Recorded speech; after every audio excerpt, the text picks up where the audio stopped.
Welcome everyone to another episode of Retro Encounter. I'm your host Josh Curry. With me is Marcos Gaspar. Hey. Mike Sollosi. Hello. Peter Triezenberg. Hi everybody. And Chris Gebauer. Hello. And we're here to actually talk about us playing Pokemon instead of us talking about all of our wonderful childhood experiences with Pokemon. So, hey, we're actually doing what we're supposed to be doing for once. Yay. Yay. So if you, for some reason, didn't listen to the first podcast, you'll notice that I just said Pokemon, not a color of Pokemon, because each of us are playing a different color Pokemon. We have somebody from every generation, all sorts of different colors. It's a terrible rainbow. But yeah, so it's a little bit more generalized, but unlike last time, we'll actually dig in. So let's get going. Before we begin, allow us all to express our congratulations to Josh Curry, the host, because for the latest addition to his family. He has his first child.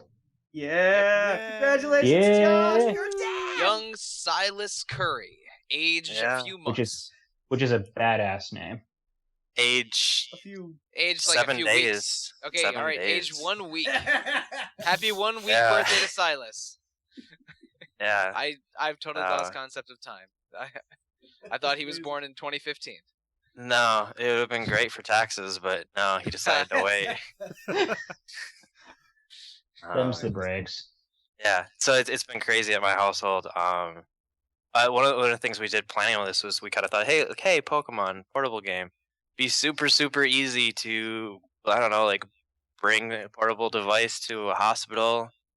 I don't know, like I'm not sure. It's like, oh, my wife will be in labor and I'll have time to like go over to the corner and catch some Pokemon. That did not happen. Oh, all right, shocker.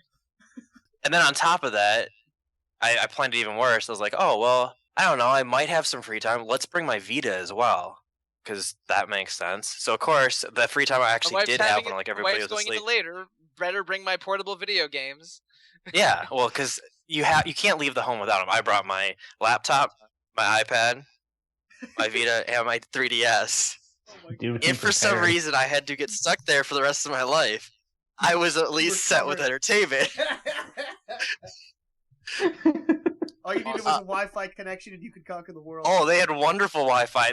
At times, I swear their Wi-Fi is better than my house, and I was like, "What is going on? Come on." So yeah, then there's like a side conversation to this, but yeah, so we were sitting there, and I was like, "So I have some free time." So of course, what I play Persona 4. I was like, "Well, that's stupid. I've played Persona 4 so many times. Let's play something else." So I played Danganronpa.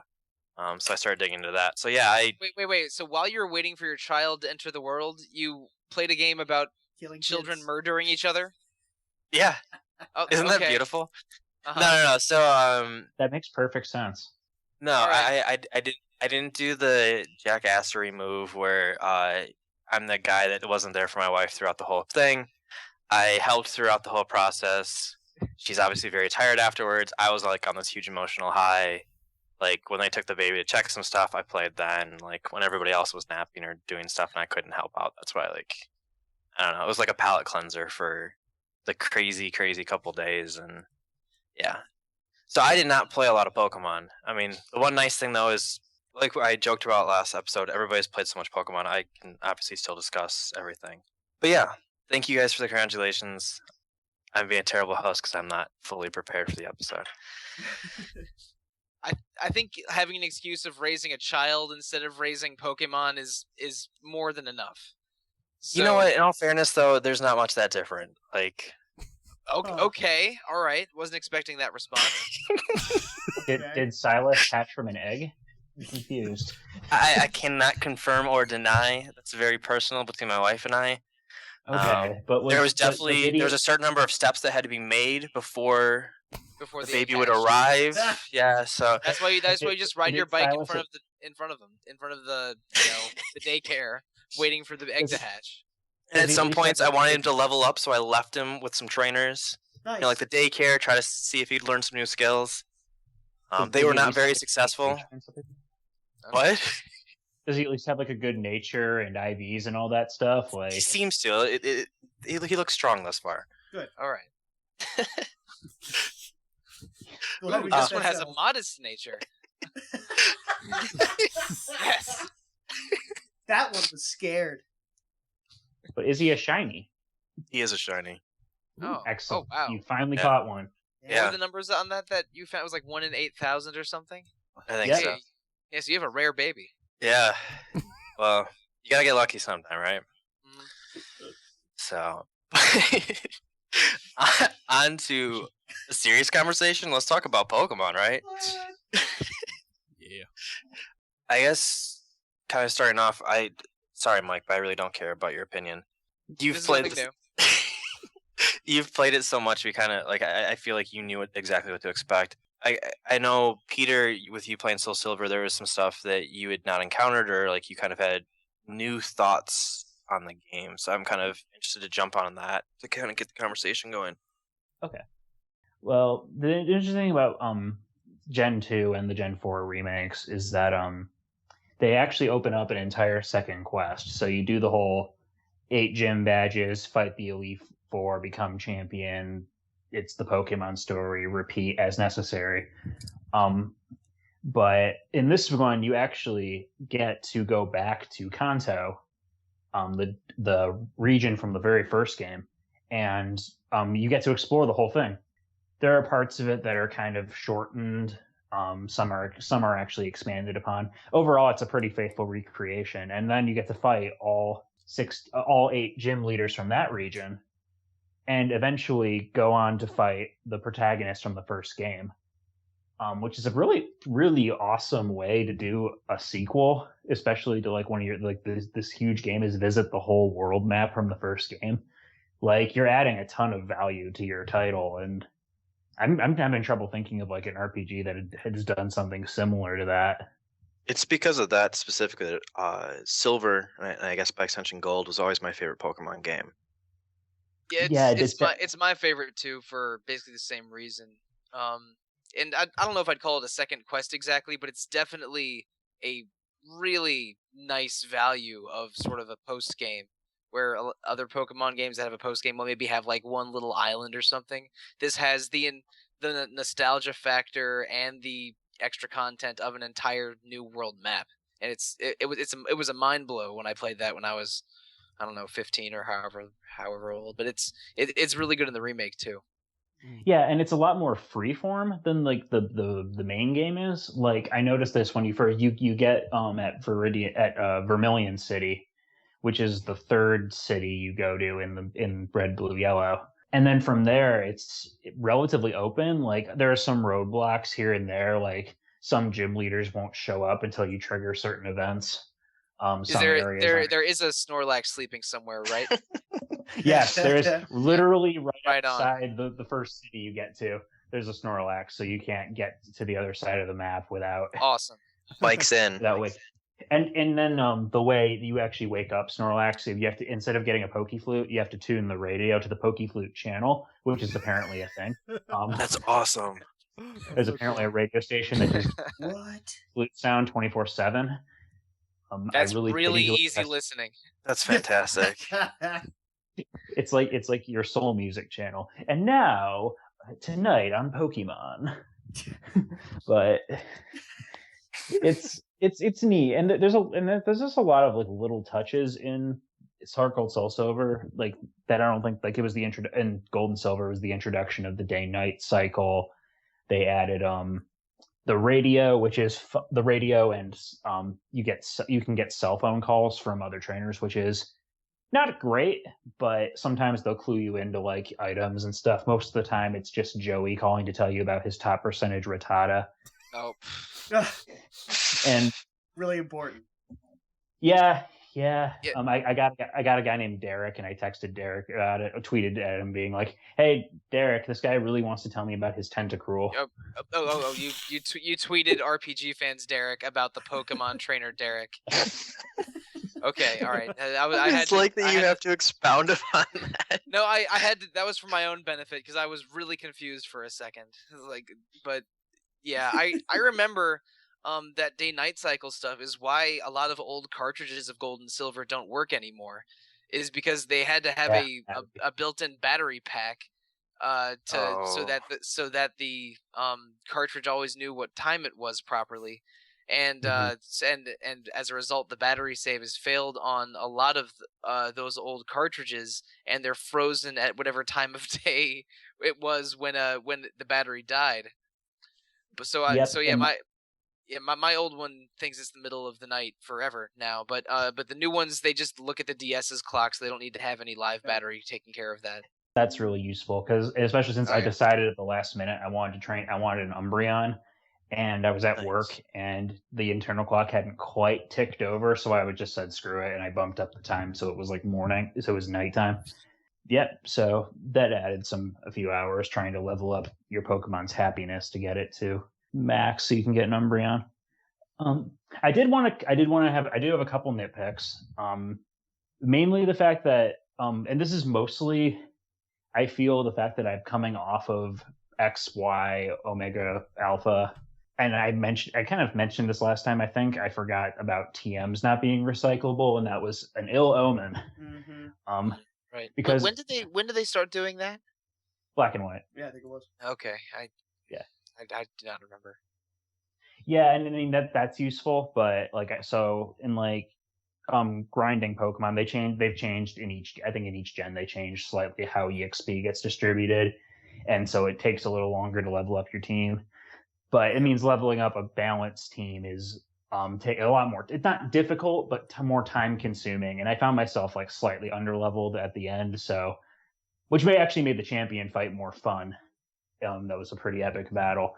But now that I'm at Mount Silver and I want to go fight Red, but his team is like all in the 80s, and my team is my Typhlosion is 60, and then like the rest of my team is like mid 50s. So I'm probably gonna need to grind a bit more to make them a match. That's really low. Yeah, but it's weird because like the gym leader, like the last gym leader, had a level 60 Pokemon. I think is his top Pokemon, which was doable. So it's like a 20 level jump. Doesn't the doesn't the Elite Four go up in level after you get all 16 badges? Yeah, they do. Because that's how I leveled up. I just fought the upgraded Elite Four over and over. When I played the DS remakes, that is. Sorry, go ahead. Yeah, and the game probably expects you to go and catch legendaries and do. I also miss getting experience from catching Pokemon. That's a feature they added in the later games that was a godsend. That is really nice. That was one of my favorite things about X. I'm not sure. Yeah. I'm sure it was there in Black and Black 2 when I played that, but I just didn't recognize. I don't remember remembering. Well, I was really so terrible. I don't remember it, but Marcos, did they add it? I don't remember. I only caught like 4 Pokemon. So sorry. Thanks, Marcos. Yeah. Well, and that's usually, honestly, that's usually how I play anyway. Like I try to map out the team I'm going to build beforehand and catch the Pokemon that I want, and then either like if they're story legendaries, I'll try to catch them. I usually don't do legendary hunt. I don't like using legendaries for some reason. Like they're cool, but I always feel like I like raising a team of creatures. It's like I like the idea conceptually of you are this kid who raised a team of creatures who are like your companions. Yep. And I feel really weird about having Poke Jesus in my party. Yeah, I totally feel the same way. I spent a lot of time in Yellow catching the 3 legendaries, and I was using the Zapdos for a little bit, and then I switched to them out pretty quickly because I just wanted to go back to what I was using. Mm-hmm. And Does it make me terrible that I love just beasting on everybody with all the OP Pokemon? No, it's just terrible. It's more just I'm like Peter. I just kind of role played in my head of like, no, but these were the ones who got me here, so they're the ones who finished the journey with. They're chumps. You're right. They got you there to the point that you could. No, actually, gang up with all 6 of them on one guy and then have him forever. Just to help me pretty much go through the Elite Four on his own. Yeah. Yeah, you always have that starter Pokemon that usually just destroys. Oh, so great. Yeah, the starter Pokemon is like a god among Pokemon by the end. Yeah. And that's why I guess for me, my attachment was always only on my starter. And I would try to like handpick, cherry pick through the layer, like, oh, I want this, I want that, I want that. But at the end of the day, I'm going to roll through with whatever is the most powerful. And I might spend time grinding to get one up to that point. But if I come along and I catch a Mewtwo, you better believe that Mewtwo's going to be in that party. Yeah, oh, by the way, Josh, I pulled a U in Sapphire, so I guess I spent the time that you weren't able to play this game with having a kid, but I found an Abra. Nice. And by find, I mean I spent like 2 hours trying to catch a freaking Abra because it would keep just vanishing. Yep. Because he's the worst, but he's the best. Jerk. Yeah, he's the worst. See, and that's why, at the end of the day, if I find something better than him in the long run, I'm getting rid of that jerk because I don't want him around. Because you remember how long Bring it back took. the PTSD of the hours spent trying to catch him. I feel like, you know what? This is what you get. Go back to the ball. You stay Go there on a computer. forever. Just rename him Butthead and then have him sit alone in an empty box. Yeah. The Abra's the worst. I really, really hate catching him, which is terrible because Kadabra is like one of my favorite Pokemon. Well, I think the worst one to catch is worst 3 to catch are the trio of Chansey, Tauros, and Kangaskhan in the Safari Zone. Yeah. Because they have super low appearance rates and super low catch rates, so it's just a pain in the rear getting them every time. That was the only one. I did not do any of them for this playthrough, but when I did a 151 playthrough ages ago, I had to get all 3, and that was not a fun couple of days. No, the Safari Zone is the worst. Yeah, They fixed it in later games, but in Red and Blue, the Safari Zone is miserable. Yeah, unless you do the glitch. You know what sucks though? Like when it comes to catching Pokemon, what? Roaming legendaries. Oh God! Yeah. No, stop. Yeah, no. The stupid gerbils in Gold and Silver, and then the what are they like? Gerbils. They're dogs. They're like the legendary dogs. I was like, what are you talking about? Gerbils? No. I remember on some forum, I think it was probably GameFAQs, everyone called them gerbils because there was a big argument that no one could decide whether they were cats or dogs or neither. So they're like, hey, they're gerbils, and then everyone just decided, yeah, sure, they're gerbils. So yeah, they're usually on those forums. They were always called the legendary gerbils, which I still find funny. So I that's what I call them. But roaming legendary sucks. In the remake, after you beat Misty, Steven, the champion from Gen 3, shows up and is like, hey, person I've never met, have you heard of Latios? I heard that Latios can be caught around this area. And I'm just like, no, thank you. Go back to your game. Whenever you bring up a map, there'll be a little Pokemon face walking around some random corner where you can catch them. Or is that just later ones? Yeah. No, that's how it works, and they change whatever route they're on every time you enter a new route or a building or whatever. So pinpointing if you're actually like hunting them, pinpointing where they are is annoying, and they run away from you like the first turn they get. Yeah. You know, it'd be really scary if instead of you hunting them, they were hunting you. Yes. Off the raptors in the tall grass, that would be awesome. But the worst part is you want them to catch you. So that's the only thing, like that sounds amazing, but that's like where it breaks down is like, you know what? Please come to me. I would love to catch you. But what if they're hunting you from the beginning of the game? So when they're level 60, you have only level 1 stuff, and you're just trying to avoid them until you're strong enough to actually catch them. It's like Nemesis Pokemon. No. So it's like Bioshock 2. It's like the Grim Reaper from Persona 3 and 4. It's nice. Maybe like Xenoblade or Xenoblade Chronicles, where you have these like level 70s walking around even the second area of the game that you just have to desperately try and avoid until you're strong enough to fight them. Kind of like Final Fantasy 12 too. God, a survivalist Pokemon game would be so nuts. We talked about that stupid mode last time, Blitz, whatever. Yeah. When one of those mode. When one of those guys die, they're not dead that you can revive them with like something, right? No, you have to put them in the PC and not use them again. Yeah, you're not allowed to use revive items. Okay. Yeah, because I was thinking about that because you can use healing items, but not revive items. Okay. There would be you brought up like a survival game. There would be something interesting that if things died, like you couldn't bring them back, or that there was actually truly. I'm not even, I hate permadeath, so I'm not even pushing to that. But there could be consequences. Like there's a chance, like you could have a bad roll. So almost more like, let's say, like in a Valkyria Chronicles or a tactics where you get 3 turns to revive them, kind of thing. Right. Yeah, because it's one of those things. There isn't consequences to that. So you could have something where Marcos was saying, like, it'd be really cool to be hunted by these people instead of searching for them. Maybe. Well, I think part of what appeals the Nuzlocke challenge to some people is that healing is extremely easy in Pokemon, and unless you go out of your way, there isn't any permanence to death or anything. Like you can heal anything completely full for free at your leisure unless you're in the middle of a fight. And there's no major consequence for everything, fainting / dying.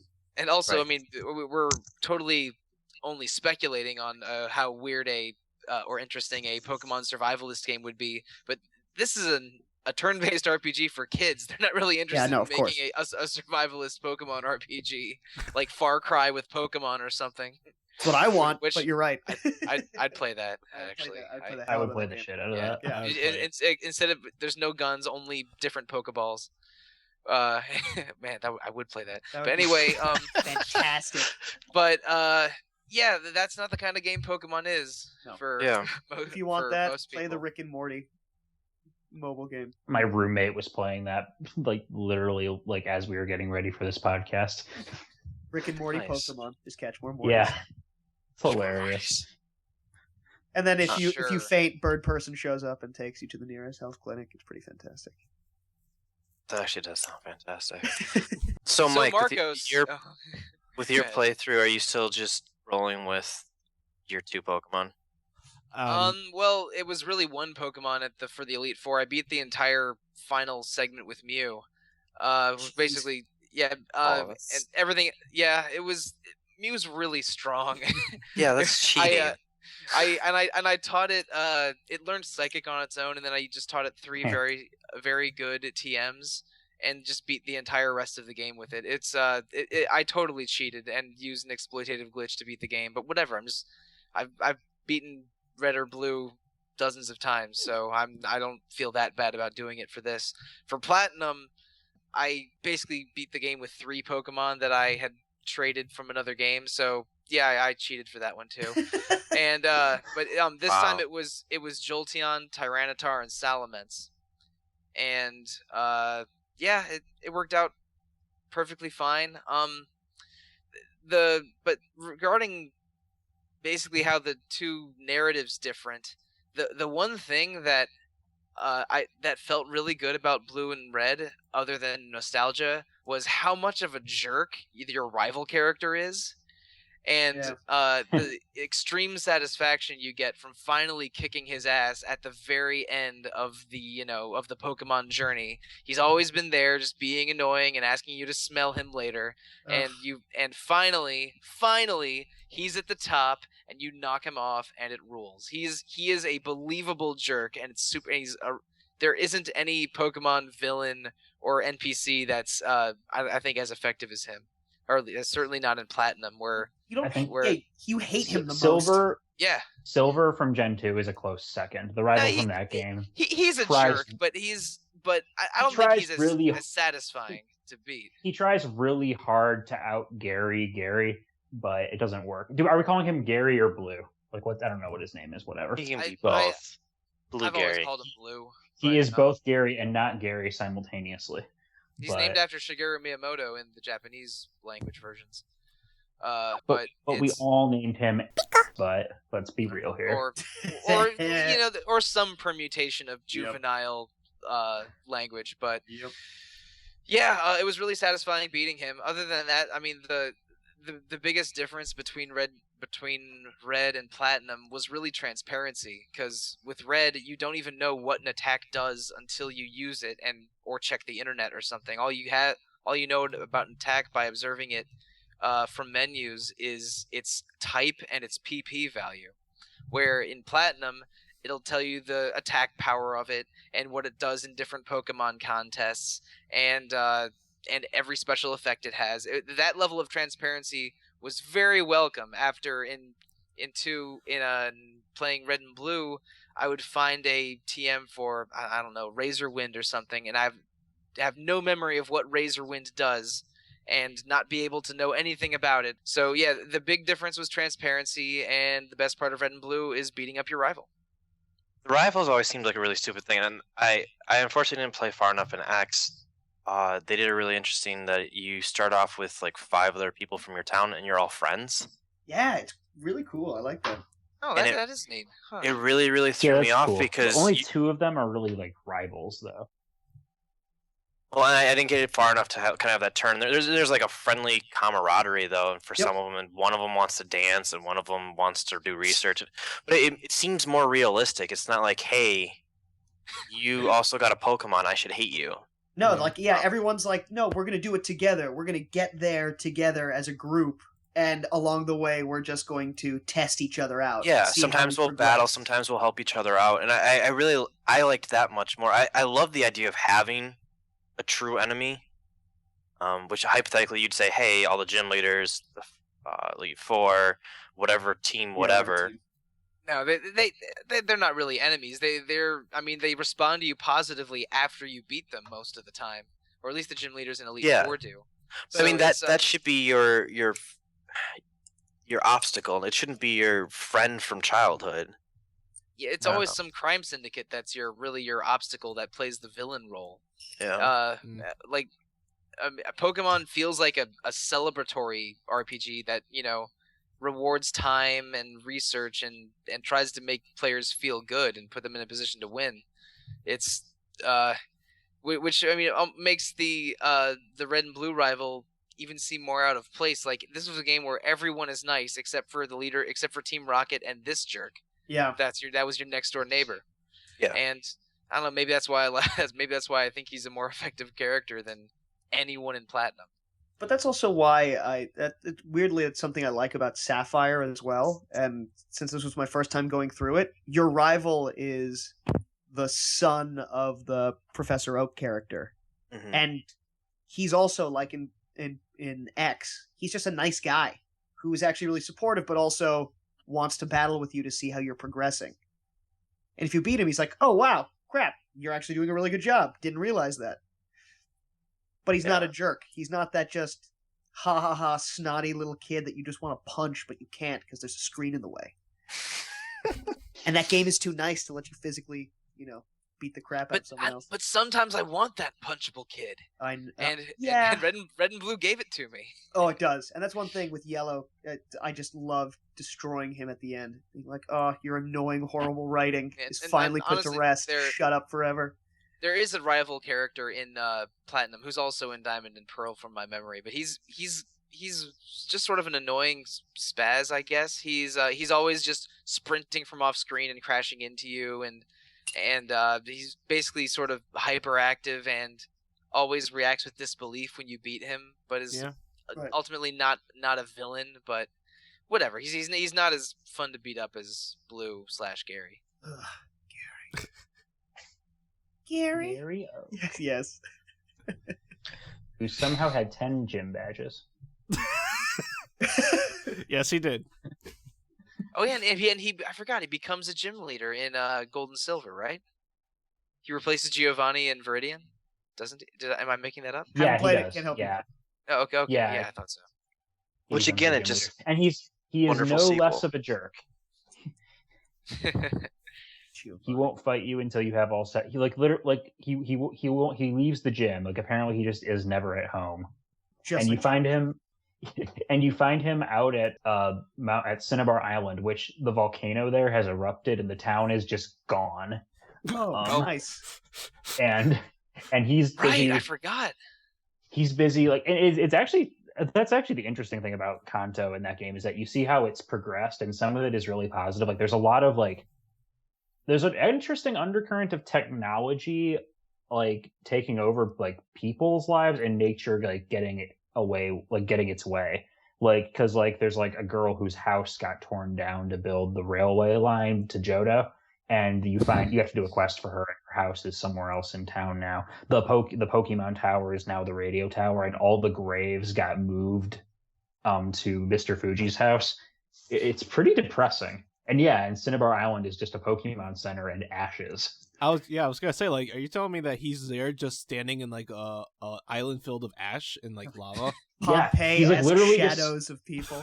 That sounds literally. Like I did not remember that. Oh crap! He's like standing in the crater, like pontificating about the destructive power of nature, and then he sees you and he's like, "What do you want?" He's not like once upon a time this was a happy place. And he becomes just short of that, like, and then you have to go fight Blaine before him, and Blaine has now moved his gym to Seafoam Islands where you can catch Articuno, and it's literally just like a cave with like he moved his gym there, and it's like, hi, we're kind of rough, but I'll battle you, sure.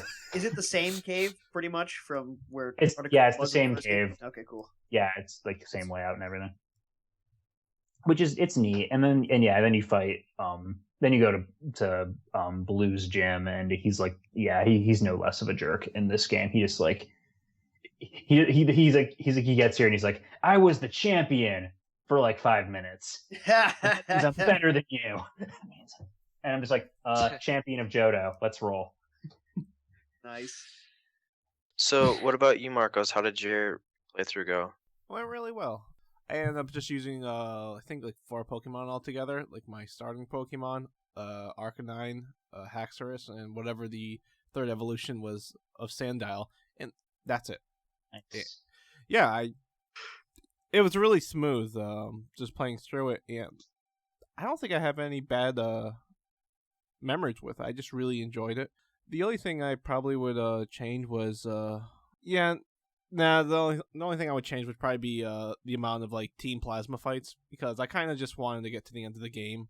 Yeah. Like, when I finally got to the frigate, and I was like, you know what, we got to end this right now, and I'm glad they finally did. Like, you end up fighting the person who was not in charge, but like was left in charge, and I don't want to spoil it, but it's different from the weird eco-terrorist guy in Black and White. Yeah, Gaddis or Getz or whatever his name is. Gastis. Can we talk about how the villains in Pokemon get worse with every game? I mean, like, I remember thinking the guy in regular Black and White was an interesting concept, because it was a super interesting concept. It was a super interesting concept that they didn't really do. Yeah, it was like a guy raised by Pokemon who wanted to free all Pokemon from their Pokeball prisons and stuff. That's sort of hilarious, but except their whole team uses Pokemon. Yeah, it's right. Really. And I think it's funny, like in the second game, Black and White 2, they turned that guy into literally he looks like a hobo. But by the time you meet him a second time, he's like his whole clothes are like torn up. He's like just wearing dark clothing, and he looks like he's ready to die. He's just the guy shaking quietly at 2 a.m, talking to himself like, I was a champion once. I was a man. I was a something. And you're like, okay, crazy dude, don't need to talk to you anymore. Didn't they turn Team Plasma into pirates too? Like, yeah, that was weird. That's a thing. Yeah, Team Aqua kind of dresses like pirates too. Team Aqua is like the pirate. Yeah, that's acceptable though. This is not acceptable. That's acceptable. They're like sky pirates, I guess, if you want to call it like that, because they had that frigate and they were all over the place. But yeah, Team Plasma. Pokemon of Arcadia. Yeah, I'd play that game. Is Captain Bosch a Pokemon master? I wasn't aware. But yeah, so Chris, you're playing Sapphire, right? That one I wasn't able to get all the way through, but I'd say about halfway through. So, which team of genocidal maniacs did you side with? Oh, which team of genocidal maniacs? Because you have to pick. You have to end up on one of depending on whether you play Ruby or Sapphire, and by extension the remix. You are either on the side that wants to get rid of all sea life and water and turn the land into a scorched wasteland, or the team that wants to flood the planet. Yeah, both of those plans are really, really short-sighted. Yeah, exactly. I really don't remember this. Yeah, no matter what, you're on the other team's side. There's 2 evil teams, and they're poorly thought out. They needed to have a second draft of their plan or something. They like functioning in extremes. They're fans of hyperbole, and since I water Pokemon, I flood. Flood's the way to go. Yeah. They're not. Need a place for the guy to swim. Be happy instead of his Pokeball. That's why Emerald was better, because in Emerald they're both evil, and Rayquaza just shows up and is like, "I'm tired of dealing with your crap." Really? That's awesome. Yeah, it's basically what happens. That's actually really cool.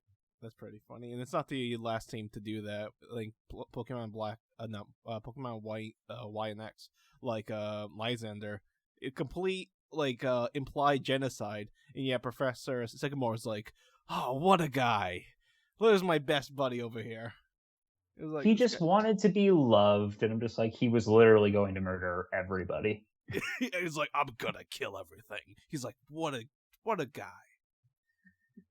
Yeah, the evil organizations in the Pokemon games aren't always, the most well thought out organizations, and they just keep getting foiled by 10-year-old children. So yeah, how effective are they really? So, and this is probably going to be another moment where everybody's like, "Hey, Josh is a real jerk." I kind of wish in the game you could just skip it. Like, you could literally just at the beginning, because that was the first time I was like, "Hey, kid, leave us alone." Now she could be like, "You know what? Yeah, I'll leave him alone." Sure. I got a gym battle to go do. If you could just not screw up the town until I'm done, cool. That'd be good. Yeah. Yeah, I feel like if Pokemon wasn't like a linear JRPG, then I feel like that could be an interesting thing for them to do. Because and that's I kind of praised X when I came back to it about how fresh it felt. And I'm not sure if it's just kind of visually or you kind of talk about the starting group or whatever it might be. But kind of the disappointing part is it still kind of gets bogged down with just the random BS that you have to do. Yep. That's actually one thing I really love about the first gen is, as much as there's tons of little annoyances, like not even being able to run, which going back to can be a little frustrating, just a little. But I like how there just isn't that much exterior content. It's pretty much just train, you run into Rocket a few times, go to the Pokemon Tower, go to this one other place, and then it's kind of like, all right, finish the game, done. Yeah, and that I think that's part of where Peter was talking about with Silver with the second half of the game, or this last little portion when you go to the last 8 badges, and he said it was streamlined, and that also might be one of the reasons I have such fond memories of it. Is that's what I want to do. I want to roll through. We keep talking about these relationships you have with your Pokemon, and I want to experience that in the world. I don't want to go do a talent show or do a movie or whatnot. That type of stuff has always bothered me. And by extension, it's again, why do I care about these Team Rockets and whatnot? I'm 10 years old. I should not have left home, let alone be taking on this huge corporation. And so a combination of it doesn't make sense to me, story wise. Yep. Let alone how I could take on 200 different people in this. But it just seemed like something I wish I could have skipped. I want to experience the game. I want to experience my journey, and that seems like padding to make the game long. Whereas I know it's stupid. Nobody ever asks "Hey, I want less content," which you can still have the content, but I would rather have it be completely and utterly optional. And sure, maybe give somebody an extra Pokemon if they finished it, but I personally would not play through any of it. Interesting. For myself, what I would like is not something like that, but rather than taking that out, giving the choice to join the crime syndicate or whatever, the bad guys, and then just going down the story, joining Team Rocket. Or no, not joining it, just taking it over. Oh yeah, or even that, literally just taking it, being Giovanni. That'd be awesome. That would be really cool too. I would play a Pokemon Evil Crime Syndicate management sim. That's really interesting to me. Yeah, someone made this was going around Facebook around. It's another one of those Nuzlocke challenge type things where someone made a thing called the Team Rocket challenge, and it's basically just you win when you catch every legendary and every Pokemon, and you're limited to using poison and bug types. I don't know. I don't remember. I remember all the details. It was you have to only use Pokemon that Team Rocket wants to use. And so it's not only poison and bug. Let's see. You could probably use a sand shrew, I guess. A coughing. Maybe a Rattata, 10 of them. It'll be a lot of normal, poison, and ground, I guess. Yeah, you know what else I would like? I would like to see more trainers that have, aside from the gym leaders, who have like good teams. Because I always love it how like you're just walking down the road and this one kid is like, and like, hey, you, let's battle, and he has like a team of like one Zigzagoon, and I'm just like, you got my number. I hate that. You're like 40 hours in and you play a guy that has a level 8, and it's like, well, why are you out here? Why are we That's another minor complaint about Kanto, and the levels of the wild Pokemon you encounter are set to the areas like they would be in Gen 1. So if you end up in Pallet Town near the end of that story, well, I guess storyline, whatever, fighting level and 3 you're Pidgeys encountering and level Rattatas. exactly. Oh no! All the Oh, trainers have like level 50 Pokemon, but all the wild Pokemon are like level 3. They're It's like, we well, just hang out in this part of town to feel superior. It's safe. I'll just sit here and route 4 with my level 10 Rattata and my level 10 Rattata, taking no on all one's comers. gonna touch me. Yeah, that I know it's one of those things that always makes the Elite Four seem so amazing because they have a full party, or a lot of those. Yeah, and they're actually good. But I wish there was more trainers that had that. I want that toe to toe. Like, we have to duke this out. That's where you get that, at least from my memory, is the World Tournament stuff at the end of Black 2 and White 2, where you can enter tournaments that have every gym leader from Pokemon history and every Elite Four member from Pokemon every champion from Pokemon history at the end. It is super cool. Yeah, and that's the reason I bought that game, but never played it. And also, I mean, I think Marcos mentioned this in the previous episode, but when you do those World Tournament matches, they have music remixes of the gym leader and fight music from those respective games, and they're all super cool. It's the only Pokemon game where I've put a lot of time into a sort of, try hard battling post game, because it had added nostalgia value and challenge value, and the teams were all diverse and interesting. So yeah, like that was the one game type that sort of satisfied that need for more challenge and diversity without actually going out of your way, like doing a Rocket challenge or a Nuzlocke challenge. So yeah, I barely scratched the platinum post game at all. I just went to the island and then saved my game and then waited for the podcast to start recording. Right. But even going back to, I feel like part of that sense of fighting other people's teams is supposed to come from the community and multiplayer aspect of Pokemon, which has been a thing of the series since its inception. That was I think that was the original concept, came from using the link cable. You're absolutely right, but it's also something I'm not interested in doing at all. I hate other people. I've battled some of my friends. I battled and I played online once and got steamrolled by like a Carnivine, and it was like, I don't understand how competitive battling works. Like, no, it was a Ferrothorn, whatever. Still, I don't understand competitive Pokemon that well, so I was just getting a random Pokemon just being like, screw this, I don't like you. There are hundreds of thousands of words on the internet all about competitive Pokemon. It like websites like Smogon take that very seriously. Yeah. And I'm just like, it's not something I'm willing to do. Yeah. And I'm just like, here's my team of HM slaves, and I battle my friends. I battled my cousin like at Christmas. I'm like, that's fun. That's a good time. But yeah, it's not really competitive. I have the same feelings towards competitive Smash. It's like, okay, I acknowledge that this exists, but it's not what I want out of the game. It's not a real fighting game. I agree. I wouldn't. I honestly would probably not argue with that, but I will just say I'll throw down on N64 Smash with anyone, any day. God, well, it was life. Sure. For like 5 years of my life, that was. You can play as Pokemon in Smash. That means it's topical. That's true. And I think Pokken Tournament is gonna hit consoles soon. That looks so fun. I want it. It appeals to me more than Smash does, but because I mean I'm a jerk that really likes traditional fighters like Street Fighter and Tekken. Totally. But that Tekken. Yeah, that's a really fascinating concept. I'm interested to see that one in the wild. Too bad it's on a dead platform. I like my Wii U. The NX might be backwards compatible, maybe. It probably will be. It's gonna have to be. So this is really terrible of me, but so I got a Wii for a really ridiculously good deal. But like a couple months later, I saw it on Groupon for like it was something crazy for like $50 with like 10 games. So I'm holding out to get a Wii U until it goes on Groupon.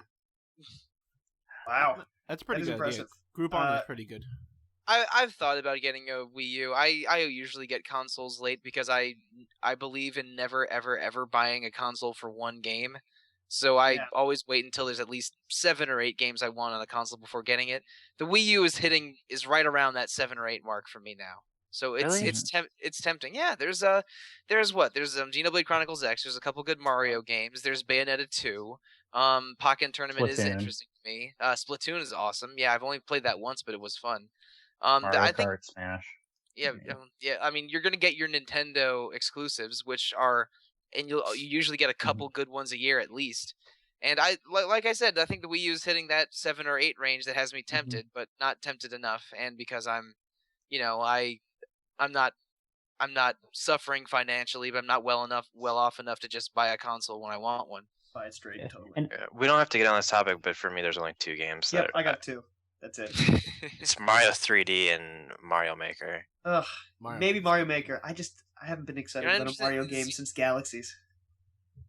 I can't play Xenoblade until I beat the first one. All right. I love the first one, but that's a 90-hour slog. So yeah, with you having a child in the house, Xenoblade might not be a sustainable game selection. New 3DS. And also a secret, I didn't really like the game when I played it. Oh right, you thought that, but you never left the first town. Yeah. That game I didn't really play. We've had this discussion off the air. You actually play the game, it gets better. I played a while. I wandered around. I completed all the little stuff. You gotta complete things. I'm gonna say something that makes me angry at myself because I hate it. That game doesn't get good until a few hours in, and I know that means. I hate saying that because I'm basically telling you to waste hours of your life that you aren't enjoying playing a video game. So it's like Final Fantasy 13. No, it's more like Wolfenstein: The New Order. Bad 2 hours and then amazing game.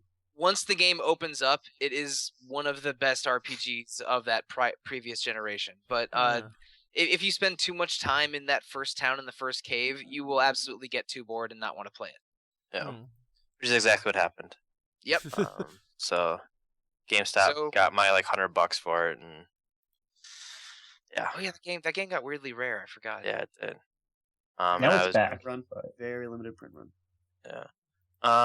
But let's go back to Pokemon. I think we kind of covered a lot of our bases of what we played. We've touched on this, but I kind of wanted to wrap up the discussion talking about what we would want in the future of Pokemon. Kind of the future of the series that we've already been announced, and then kind of what excites us about that, and if we could just kind of like dream really quickly, what would we want for the series? Well, I'll say something that we already went over near the beginning. Like, we can talk about these Pokemon games almost interchangeably because they're so similar. The most interesting Pokemon games are the ones that do something crazy, that totally reinterpret the world and cast a Pokemon into a new format. Pokémon Tournament looks really cool. I would play that theoretical Pokemon Far Cry game we talked about a while Any ago. kind of survival horror Pokemon, that would be an open world Pokemon catching extravaganza. Sure, we're getting Pokemon Professor.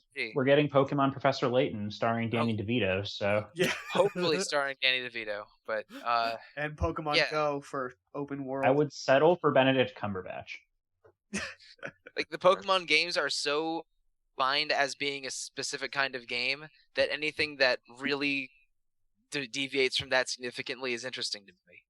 Yeah, so I'm gonna go easier than any of that. I would like a game that has all the generations. So you start Gen 1, you beat it, you do your Elite Four, you are able to move to the second island, you go on Gen 2. Exactly like they did with Silver and Gold, but in the inverse, and I'd want to go through all the generations. You and everyone else. Yeah, kind of similar. I just want a game where, like we were talking about, you don't need a stupid team doing really dumb things that distract you, but it really is just, here's a world. You can kind of go about it as you see fit, like Zelda 1 with its dungeons. Go wherever you want first, but there are certain areas that the grass, is going to have harder Pokemon kind of thing. Pokemon Dark Souls. And as you level up, kind of like how Bethesda does their games, have trainers and the wildlife kind of level up around with you. So once your Pokemon are level, let's say 10, then everything you're going to be finding is now level 10 to 15 or 10 to 17 or whatever, and so on and so forth. So it's an ever-evolving thing, and you'll never be in an area where you're fighting a level 5 in the grass, because that's just where you happen to be. But I also kind of just want it for the sake of, I think what they could do this if they went back to 2D and then just do a huge game. Yeah. And I think really it doesn't need to be 3D. It looks great with 2D sprites and a little bit of effects, and the 3D just figures and all the rest of it look cool, but it doesn't really do that much for me for Pokemon. I just don't think it's necessary.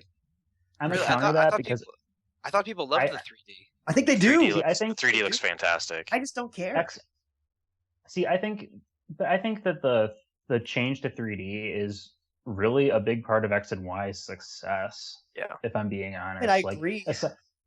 If you I'm gonna admit I am the kind of person who played Pokemon Coliseum and Stadium and all those console Pokemon games, which and part of the novelty was seeing the Pokemon in 3D.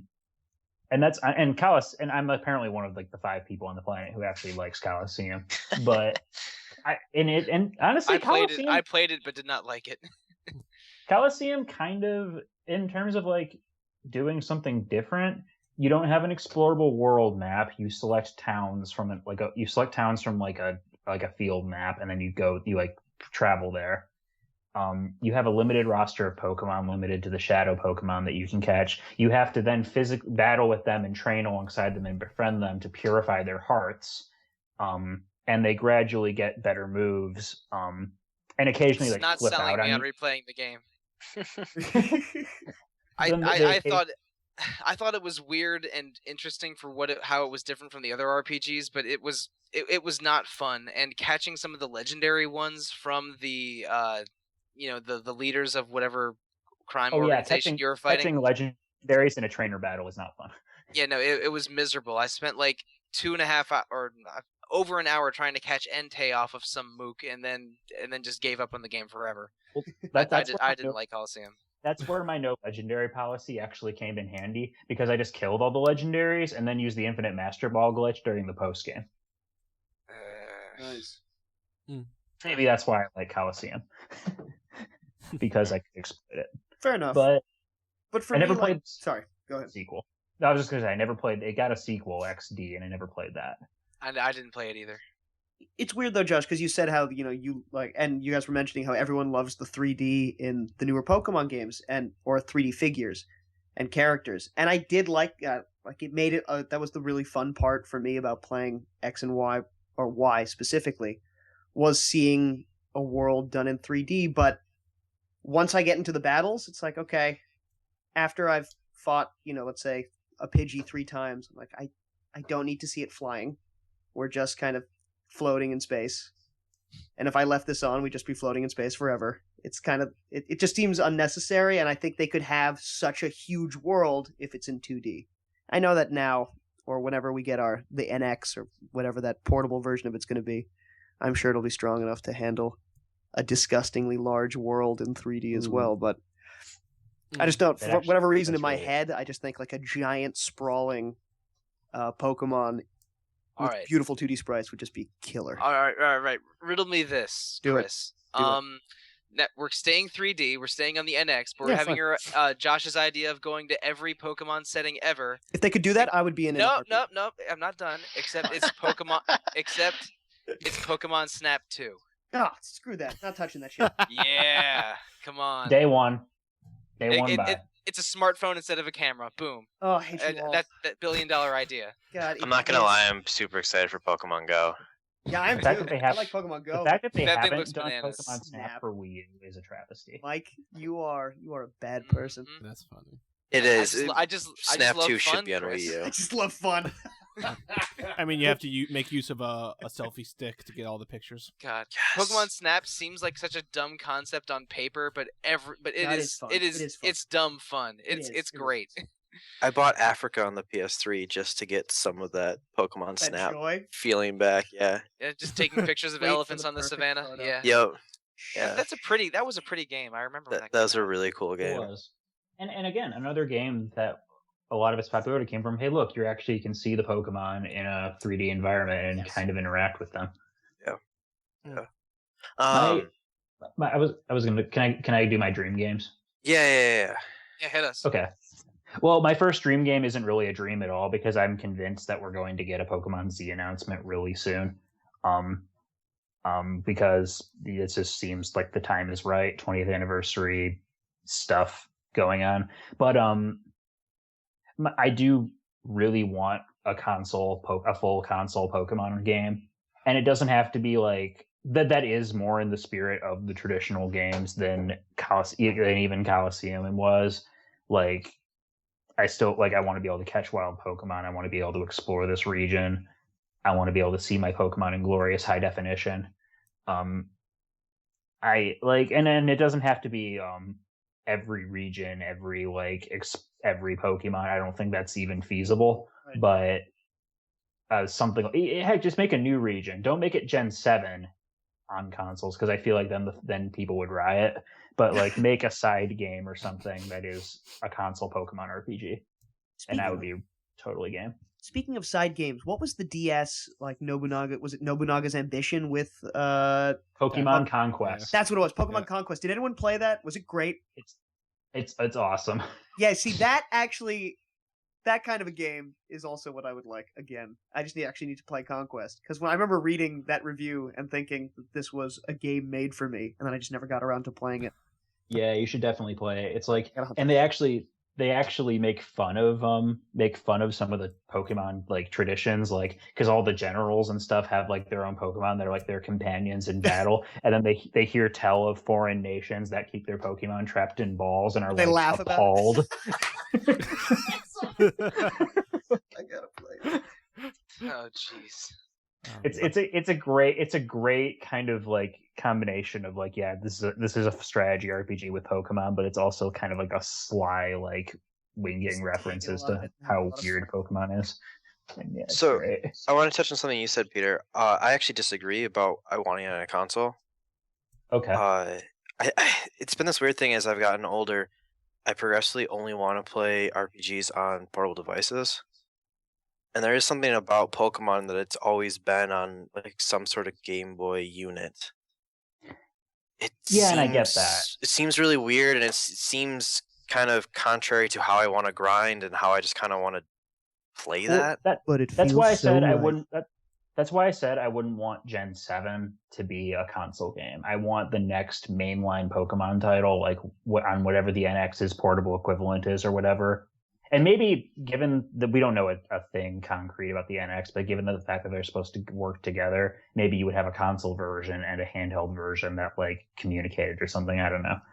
But like, no, I see where you're coming from, and I agree that I wouldn't want like the main Pokemon games on there, but I would love to see more console spin-offs that have a little more like meat to them, I guess. How crazy would it be if the NX version would be like you take the game portably and train your Pokemon, maybe fight some other trainers in the world that you can meet up with, and then you come back to your console and there's just like a completely different game that you play with those same Pokemon.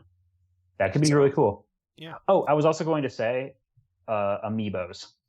Ugh. I guarantee that the next Pokemon game will have amiibo functionality of some sort. I second both of those sides. But people have also been saying, and I don't know if there's any truth to this. I'm not making a truth claim. You done, Josh? Yeah. That's not a sigh. That's just a moan. No, someone a friend of mine was saying like they're gonna make a Pokemon game where they're gonna make an amiibo for every single Pokemon, like all 720 of the little buggers. I don't think that's going to happen. But if it amiibos are the worst thing to ever happen to the gaming world. The Virtual Boy had more worth than amiibos. I'm looking at my shelf. Those are strong words. E.T. on the E.T. game back in the day on Atari. On Atari 2600, yeah, that one was more worthwhile than amiibos. Stop talking. Just don't even. Amiibos have become collectible figures. They have no purpose for any game. That's what they're. They're not even good collectibles. Amiibos are the worst. I think they chess need. I think that amiibo. That's awesome. I think amiibos need to be better integrated into games if they're going to continue doing them. Yes, they just should be. It's already too late, though. They already screwed up. Well, and I have a few that I've collected. I'm not going to buy any more except Cloud when they inevitably make Cloud. But I don't know. They're harmless fun. I like Shovel. They're not harmless fun. Okay. All right. Oh man. Wow, I have awakened. I heard the exhaust on that one. I had to sit up for this. No, it is not harmless fun. Nintendo keeps screwing around with just random BS that nobody cares about. And we all keep saying, oh, it's cute because it's Nintendo. They'll figure it out eventually. They'll come back and do stuff that everybody else cares about. And Amiibos is this next step. And everybody's like, well, you know what? I love Cloud. I love Mario. I'm going to buy this BS that nobody actually cares about that has no worth. And Nintendo's going to keep stamping out. All right.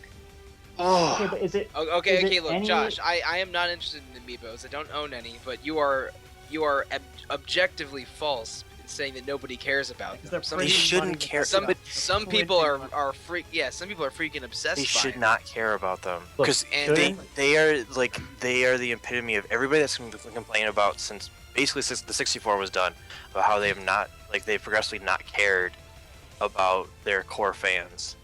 They're pandering to those core fans with these amiibos, and they're making money so they don't have to make anything that's good. No, it's a stall tactic. That's most of what it is. It's while they're figuring stuff out, this is the one thing they have going for them, while the Wii U has, it has its dedicated fan base, just like, let's say, the Vita does, but it's not successful. And this is the stopgap.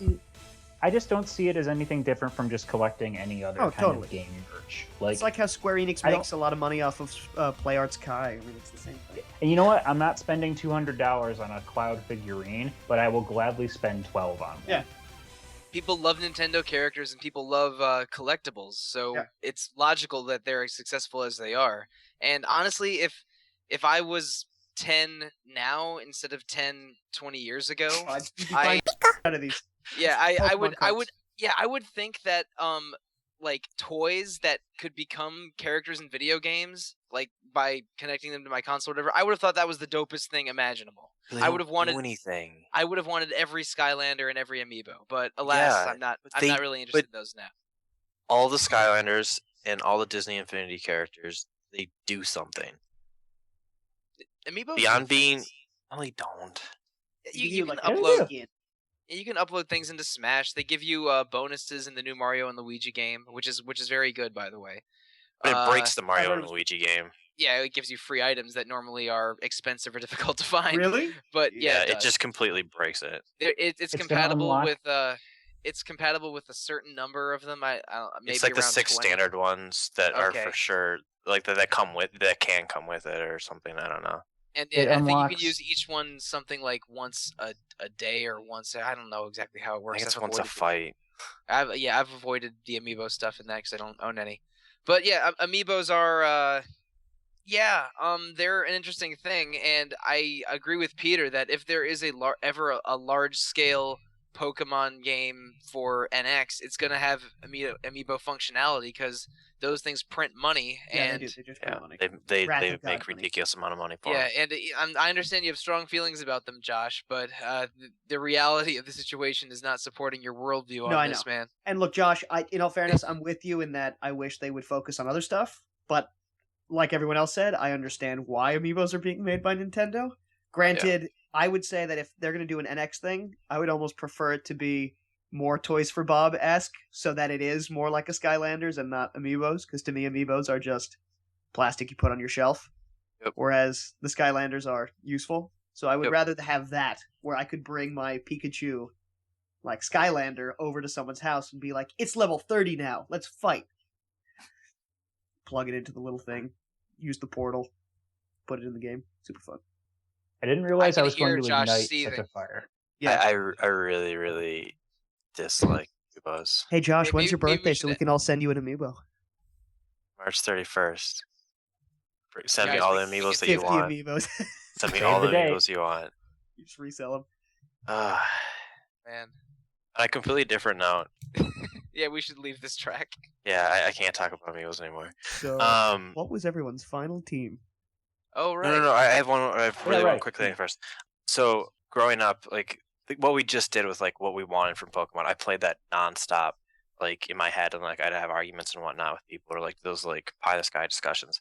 And I kind of fell off of Pokemon for a while, and then Ni no Kuni came around, and I think in a lot of ways that's what I always wanted from a Pokemon game. I love that game. So I just wanted to say that I wanted to give a shout out for Ni no Kuni because that game is fantastic. That's a pretty game. It was pretty. That's And for one of the sure. things I was trying to think of why Shut your mouth, Peter. I think it Music- overall yeah, is it was better garbage. is I think Pokemon is better in every regard. With the first 150 of Pokemon were fantastic. And you can make arguments about here or there, all the generations after that. But one of the great things about Ni no Kuni was there's just personality, like between like Mr. Drippy and like all the other stuff there, and the voices. Yep. There's it feels more like a living, breathing world. I think that's one of the things I liked about Pokemon X is switching that 3D. It felt more alive. Huh. I know okay. it's still at the core. It's a lot of regards it's the exact same, but it felt more alive to me. So even those little things of seeing the wings move and all the rest of it with a Pidgey, it made it feel a little bit more logical Right. and alive. That makes sense.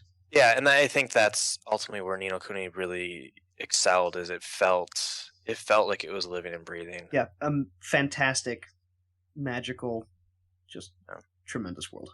I love that game. But now Sorry, we can Peter, go on you to was it whoever said that we should talk about our final. Hey, that was my suggestion. But I What think was we his kind of answer? talked about that for the most part. Kind of, right? yeah. We've hinted to it by Did saying. you just want to say yours? Because I think you're the only one that didn't No, say no, yours. that's not true. I think other people didn't say it. Oh, am I really? Wow, that's kind of sad. No, feel. I didn't. I said I had a Typhlosion and an Umbreon, and that's basically. You guys, I just I want to share my Pokemon. I used 5 Your Pokemon Pokemon, across tell 2 me about different them. games.